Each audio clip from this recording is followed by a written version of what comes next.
बच्चों, आज हम लोग रविंद्रनाथ ठाकुर द्वारा रचित कल्पना के पंख जो रैपिड का 10वां पार्ट है उसे हम लोग शुरू करेंगे। तो तुम लोगों ने अपने शायद थर्ड लैंग्वेज में क्लास 5 के थर्ड लैंग्वेज में अब्दुल माजी की कहानी पढ़ी होगी। ये उसी से लिया हुआ एक भाग है।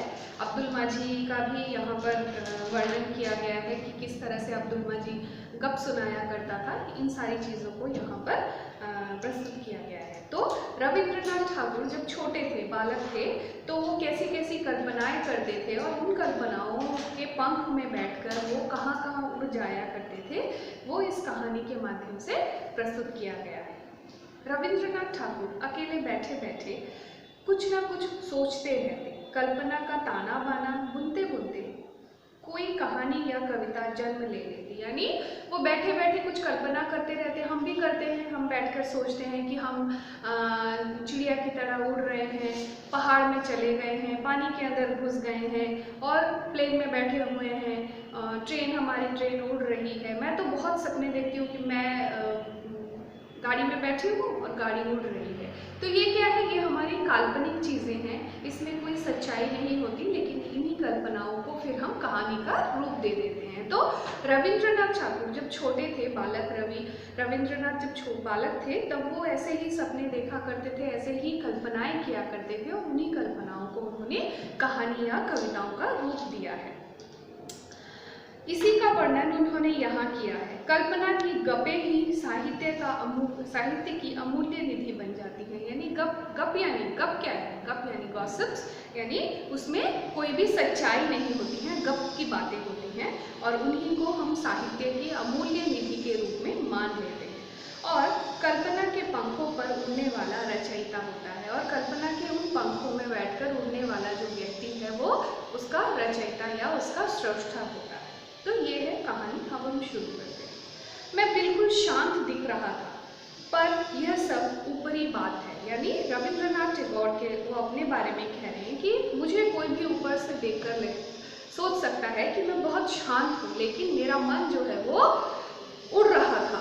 कहाँ उड़ रहा था? कल्पना के पंख लगाकर कहीं उड़ रहा था। मन ही मन कल्पना के पंखों पर उड़ता हुआ मैं अपनी काल्पनिक यात्राओं में मग्न रहता। यानी रविंद्रनाथ जब छोटे थे तो उनका मन क्लास में नहीं लगता था, वो अपनी क्लास की पढ़ाई में वो ध्यान नहीं देते थे, इसीलिए बहुत छोटी सी उम्र में उन्होंने पढ़ाई छोड़ दी थी, स्कूल की पढ़ाई छोड़ दी थी।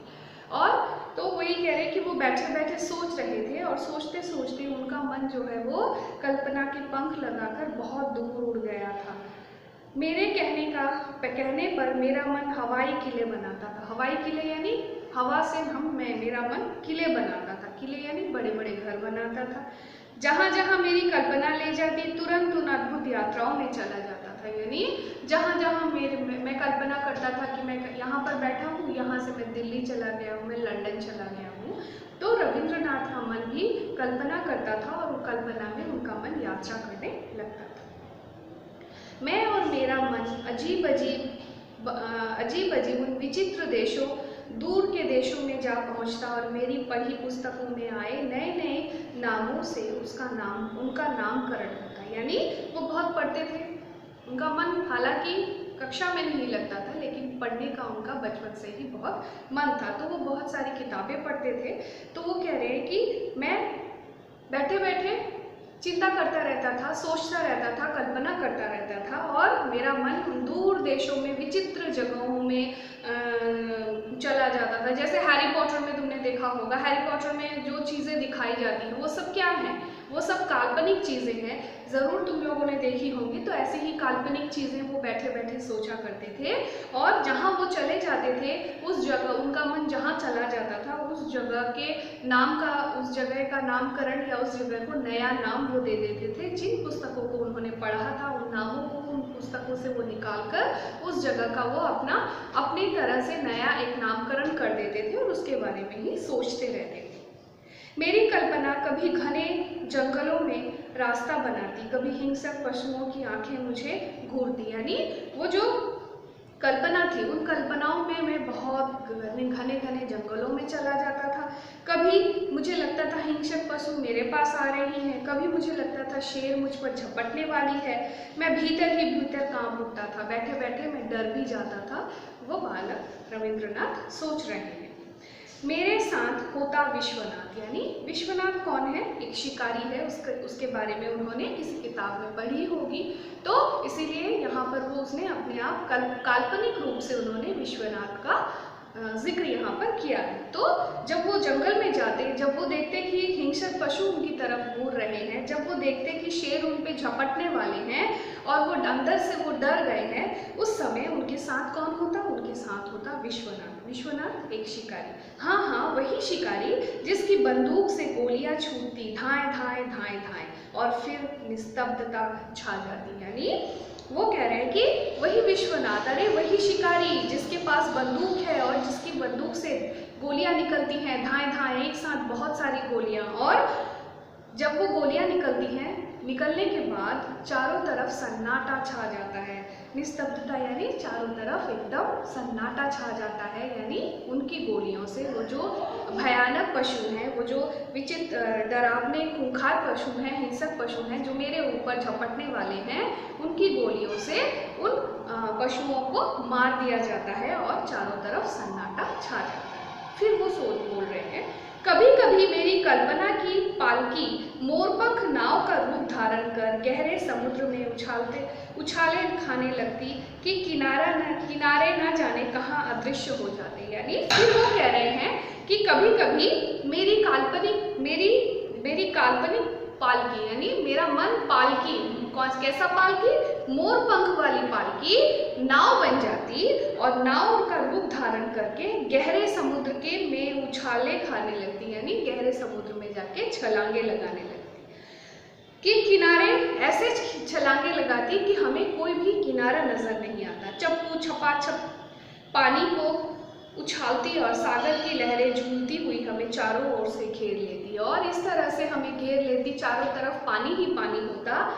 चप्पू पानी को चलाती और पानी काटते हुए बीच में चली जाती। केवल हम पानियों के बड़े बड़े लहरों के बीच में, बड़े बड़े वाटर वेव्स के बीच में हम फंस जाते और चारों तरफ केवल पानी ही पानी नजर आता, हमें कोई भी किनारा नहीं नजर आता। ये बैठे बैठे बालक रविंद्रनाथ कल्पना कर रहे हैं।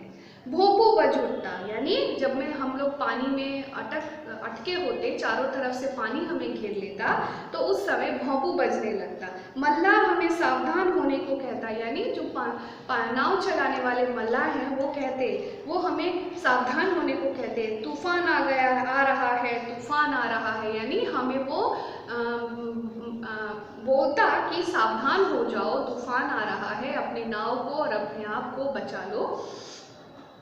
दिन धीरे धीरे आगे बढ़ रहा है, गर्मी इतनी अधिक है कि सहन नहीं की जा रही है। यानी अब क्या है, बालक रविंद्रनाथ बैठे बैठे सोच रहे हैं कि दिन धीरे धीरे बढ़ रहा है, यानी सुबह के बाद धीरे धीरे दोपहर आ रही है और धीरे धीरे गर्मी बढ़ रही है, क्योंकि सुबह का जो मौसम है वो थोड़ी ठंडक वाली होती है, और जैसे जैसे दिन बढ़ने लगता है गर्माहट जो है वो बढ़ने लगती है। इसीलिए कह रहे हैं कि इतनी गर्मी है कि सहन नहीं होती है। गर्मियों का मौसम है, सुबह का मौसम जो है वो थोड़ा ठंडा रहता है और दोपहर होते होते गर्मी जो है वो बढ़ जाती है।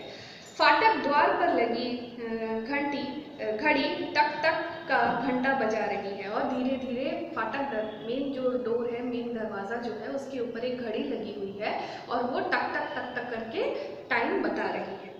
पर कल्पना की पालकी में घड़ी के घंटों का शासन नहीं चलता, लेकिन जो हमारा मन है, जब हम कल्पना करने बैठते हैं, जब हम सोचने लगते हैं, अच्छी अच्छी चीज़ों के बारे में जब हम लोग सोचते हैं, तब क्या होता है, तब हमारा मन जो है वो हमारे कंट्रोल में नहीं रहता। हमारा मन टाइम को हम कंट्रोल नहीं कर पाते, हम नहीं सोच पाते हैं तब दिन है या रात है, हम केवल सोचते ही रहते हैं, कल्पना करते ही रहते हैं। तो वही हाल यहाँ पर बालक रविंद्रनाथ के साथ भी हो रहा था। वो केवल सोच ही रहे थे, वो समय की पाबंदी उन्हें नहीं पता चल रही थी, वो समय को अपने वश में नहीं कर पा रहे थे।